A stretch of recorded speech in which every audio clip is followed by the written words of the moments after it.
Beyond হিস্টোরির নতুন এক ভিডিওতে আপনাকে স্বাগতম। গিজার বিশাল পিরামিড মানুষের তৈরি সর্বশ্রেষ্ঠ এক বিস্ময়। কিন্তু আপনি কি কখনো ভেবে দেখেছেন, আজ থেকে ৪,৫০০ বছর আগে যখন মানুষের কাছে কোনো জিপিএস বা আধুনিক টেলিস্কোপ ছিল না, তখন তারা কিভাবে নিখুঁতভাবে এই বিশাল পাথরগুলো সাজিয়েছিল? আশ্চর্যের বিষয় হলো, এই পিরামিডগুলো কেবল মাটিতেই নিখুঁত নয়, এগুলো আকাশের সাথেও যুক্ত। রাতের আকাশে যদি আপনি তাকান, দেখবেন ওরিয়ন বেল্ট বা কালপুরুষের ৩টি তারা ঠিক যেভাবে সারিবদ্ধ থাকে, গিজার ৩টি পিরামিড ঠিক সেই একই ম্যাপে মাটিতে দাঁড়িয়ে আছে। এটি কি নিছক একটি কাকতালীয় ঘটনা, নাকি এর পিছনে লুকিয়ে আছে মহাজাগতিক কোনো রহস্য? আজ আমরা বিয়ন্ড হিস্টোরিতে এই গাণিতিক ধাঁধার সমাধান খুঁজব। ১৯৮৩ সালে রবার্ট বুভেন নামক এক গবেষক একটি চমকপ্রদ তথ্য আবিষ্কার করেন, যা ইতিহাসে ওরিয়ন কোরিলেশন থিওরি নামে পরিচিত। তিনি লক্ষ্য করেন, গিজার মালভূমিতে যে ৩টি পিরামিড আছে, খুফু, খাফরে ও মেনকাওরে, সেগুলোর অবস্থান এবং উচ্চতা আকাশের কালপুরুষ নক্ষত্রমণ্ডলীর মাঝখানের ৩টি তারার সাথে হুবহু মিলে যায়। এমনকি ছোট পিরামিডটি অন্য দুটির তুলনায় যেভাবে একটু বাঁকানো, আকাশের সেই ছোট তারাটিও ঠিক একইভাবে অবস্থান করছে। প্রাচীন মিশরীয়রা কেন আকাশের এই বিশেষ তারাকেই বেছে নিল? তারা কি জানতো যে এই মহাকাশের সাথে তাদের কোনো না কোনো গভীর সম্পর্ক আছে?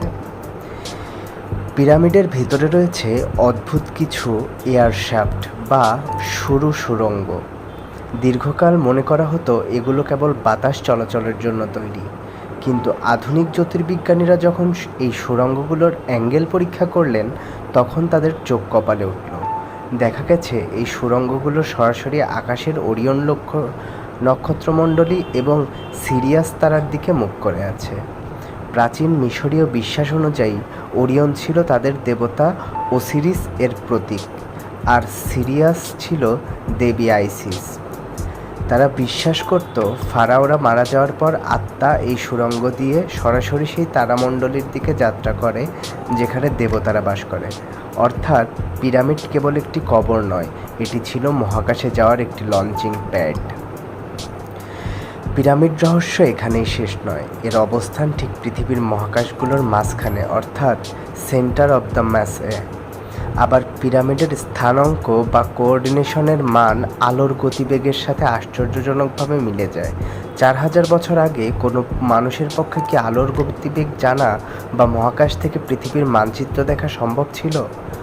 অনেকে মনে করেন এই জ্ঞান মানুষ নয়, বরং আকাশ থেকে আসা কোনো উন্নত সভ্যতা বা অ্যানসিয়েন্ট এলিয়েন তাদের দিয়ে গিয়েছিল। কারণ এর বিশাল পাথরগুলোর চুলের সমান সূক্ষ্মতায় বসানো আজকের দিনেও প্রায় অসম্ভব। পিরামিড ও তারামণ্ডলীর এই সংযোগ কিসের পূর্বপুরুষের নিখুঁত গণনা, নাকি মহাজাগতিক কোনো সংকেত? আজ ১০০০ বছর পরেও পিরামিড তার রহস্য আগলে দাঁড়িয়ে আছে। হয়তো একদিন আমরা জানতে পারবো সেই সত্য, যা আমাদের মাটির পৃথিবী থেকে সরাসরি নক্ষত্ররাজির দিকে নিয়ে যাবে। ভিডিওটি ভালো লাগলে লাইক দিন, কমেন্টে জানান আপনার কি মনে হয়, পিরামিডটা কি এলিয়েনরা বানিয়েছিল? আমাদের পেজ বিয়ন্ড থিওরি ফলো করতে ভুলবেন না। ধন্যবাদ।